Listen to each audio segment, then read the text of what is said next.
పట్టణాన్ని ఏమండి నాశనము చేసే ముందు లోతు యొక్క తన బిడ్డలు కూడా విడిపించాడని దైవ గ్రంథం మనకు సెలవిస్తుంది. హల్లెలూయా. నువ్వు చేసే ప్రతి ప్రార్థన, మనము చేసే ప్రతి ప్రార్థన పాపమనే బంధకమైనటువంటి వారికి విడుదల ఇస్తుంది. 7 దినాన్న బిడ్డల కోసం మనం ప్రార్థిస్తున్నాం, కుటుంబాల కోసం మనం ప్రార్థిస్తున్నాం, సంఘం కొరకు మనం ప్రార్థిస్తున్నాం. దేవుడు మన ప్రార్థన వింటాడు. ప్రార్థన వింటాడంటే లింకు ఎవరితో సరి సమానంగా ఉండాలి.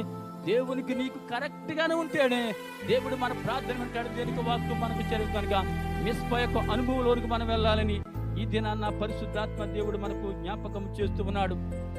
ప్రార్థన బంధకాల నుండి విడిపిస్తుంది, ప్రార్థన శరీర క్రియల నుండి విడిపిస్తుంది, ప్రార్థన ఉన్నటువంటి సమస్యను విడిపిస్తుంది. దేవునికి దూరం ఒక విషయాన్ని గమనించండి.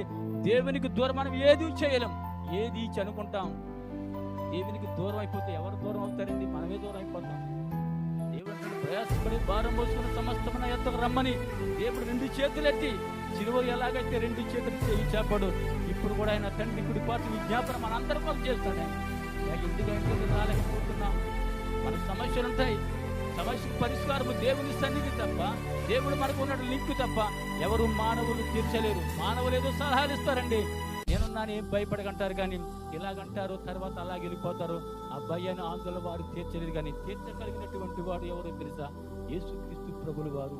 ఆయన తన సరైన సంబంధం కలిగి ఉన్నట్లయితే నేటి దినాన్న యోబ్తాకు చేసినటువంటి కార్యాన్ని నేటి మన సంఘ పట్ల దేవుడు చేయడానికి ఆయన సిద్ధపడుతూ ఉంటున్నాడు. మనుషుడా, దేవుడు వెక్కిరింపబడమని వెక్కిరింపబడిపోతాం. ఏదో కృపాయుగంలో ఉన్నామని, ఏదో మందిరానికి వస్తే ఒప్పుకోరు సమయంలో ఒప్పేసుకున్నాం. ఏదో తతంగాలు మనకొద్దు, ఈ తతంగాలు మనకు వద్దు.